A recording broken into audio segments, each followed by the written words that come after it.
Hey everybody, welcome back to my channel. Now I don't want anybody to think this is going to be the theme of my channel, but today we got another statue to review. There's a story behind it, and it kind of means something to me, and I thought I'd share it with you, and maybe you would at least understand. So, in my past life, I was a professional artist, and I did sculpting. And from sculpting, like all dorks, I eventually took that into doing custom action figures and custom statues. Nothing necessarily worth writing home about, but most people thought they were pretty good. Well, I have a coworker who, when I was browsing social media, I seen that his wife had made a post about their son. And forgive me, I don't remember what the exact post was, but it paraphrased was basically, does anyone else's son ever come up and tell them long drawn out stories about a superhero they created and the world that they live in and the adventures they have, and oh my goodness, I have to sit here forever and pretend like I'm interested. And the post went on a little bit, and it was just a typical mother post, nothing mean or bad towards her child. By all accounts, they seem like a wonderfully happy family. But when I got done reading it, I put a response and I said, hey, that's enough about you. Tell us about the hero. What's he look like? What's his superpowers? What's the world like that he lives in? And what I was going to do is if she responded, I was going to draw the hero for him. So regretfully, I waited and never a response. Well, as life happens, I got busy and I went on with my day, and it was a really great idea. So the next morning I wake up and I have a message in my inbox, and it's my coworker and friend, and he gives me this long, drawn out explanation of who this character is, what's his origin, the reason his costume looks like it does, the world he lives in, and the hero's place in the world. And it was really thought out, and I was really, really impressed. Not only with the fact that he had took the time to get me this information, but that his son had developed such a complete world. And I decided right there I was definitely going to draw it.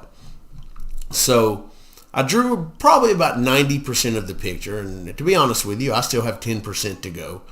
But along the way, I started thinking, what would be even more cool to have as you grow up in life, but like a custom action figure of the hero that you created, something I'd have loved to have had as a child. But then I thought, well, an action figure makes you want to play with it. And so it would probably not stand the test of time.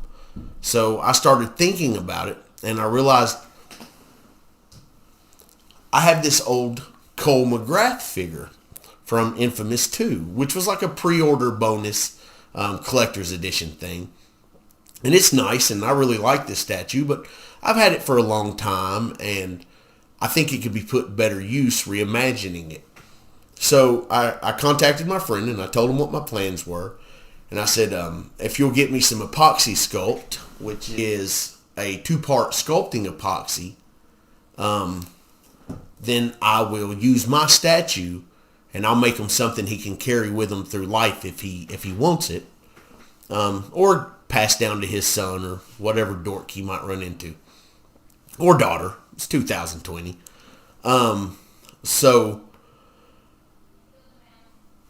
life is busy, as we all know, and I've not had an opportunity to start it yet, but I'm going to very soon, and I think I'm going to try to catalog some of that here and share it on this channel, the process, and you all can be the judge of the final result. So that being said, when I got to work today, my friend called and he said, I need you to come out to the parking lot.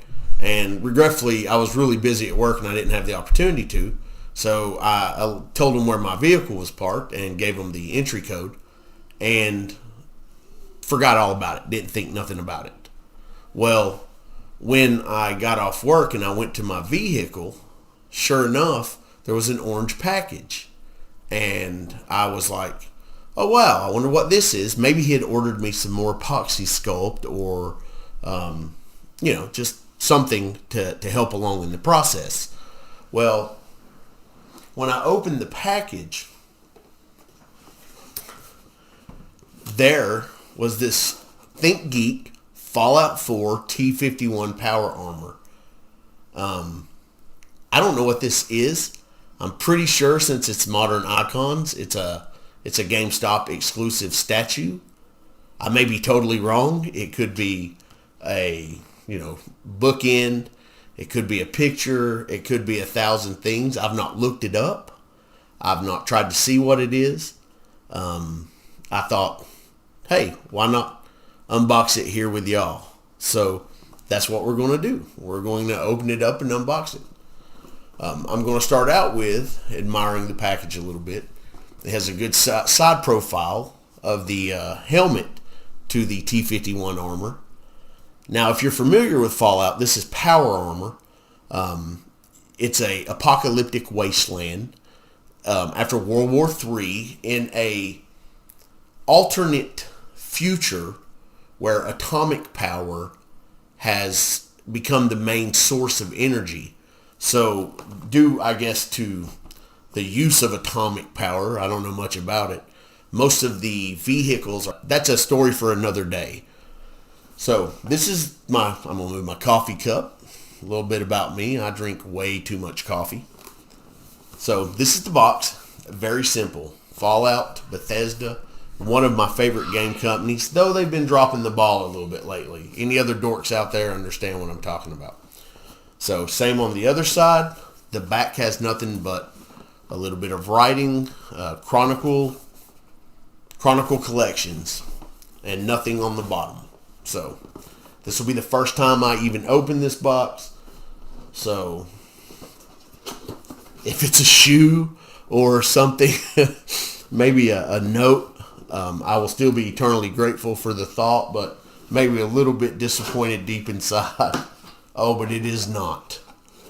So, in typical Think Geek fashion, there's a clam case protecting the statue. Oh, this is looking nice from here. This is looking real nice. So, once again, one last look at the box. I'm going to put it down. We're going to assemble it real quick. Just like the Doomslayer statue from the last video I did, it is two pieces.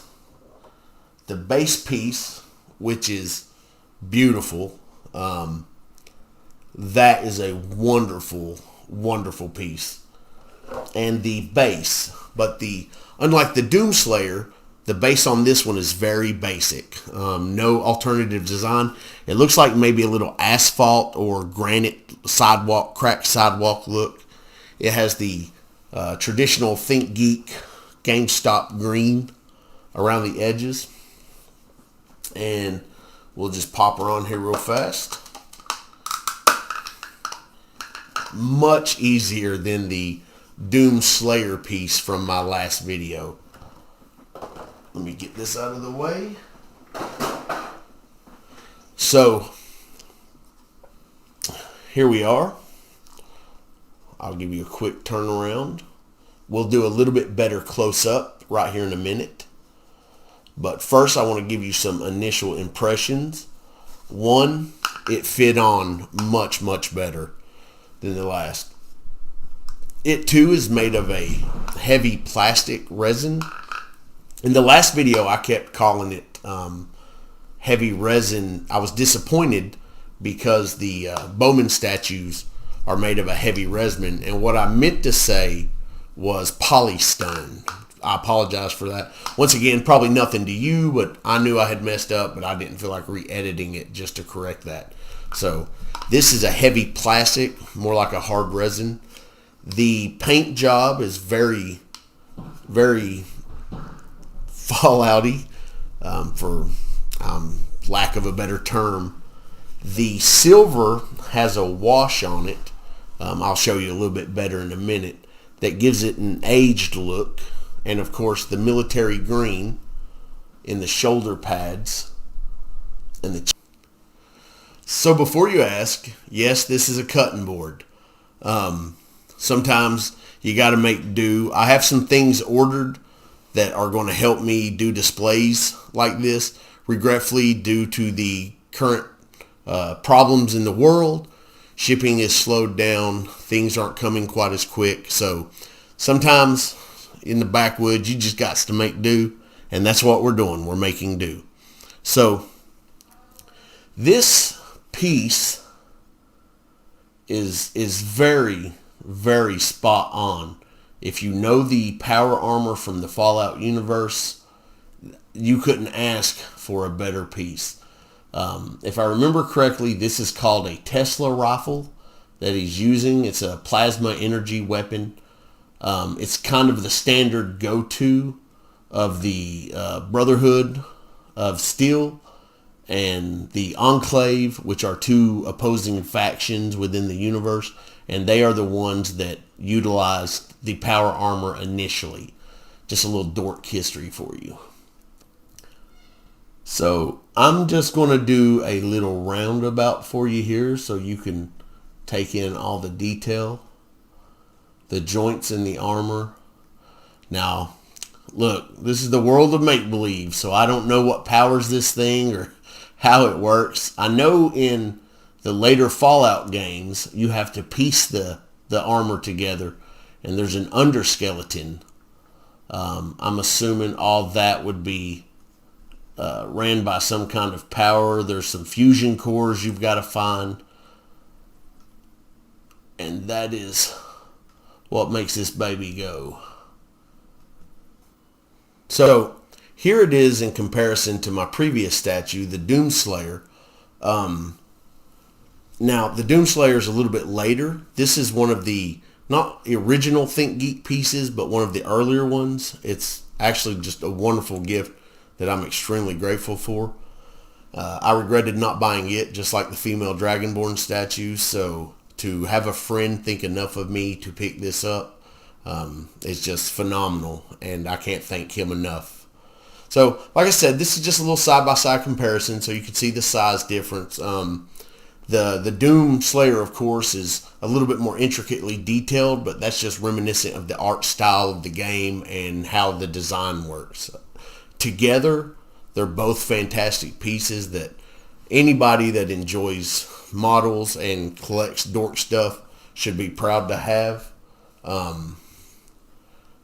Actually, it'll be one of my prized possessions from here on out. So, my friend, I can't thank you enough for the gift.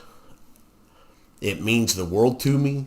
I'm extremely thankful, not just for what it is, but for the fact that you thought about me, and just know that it's appreciated and will go through the years with me as long as the good Lord sees fit.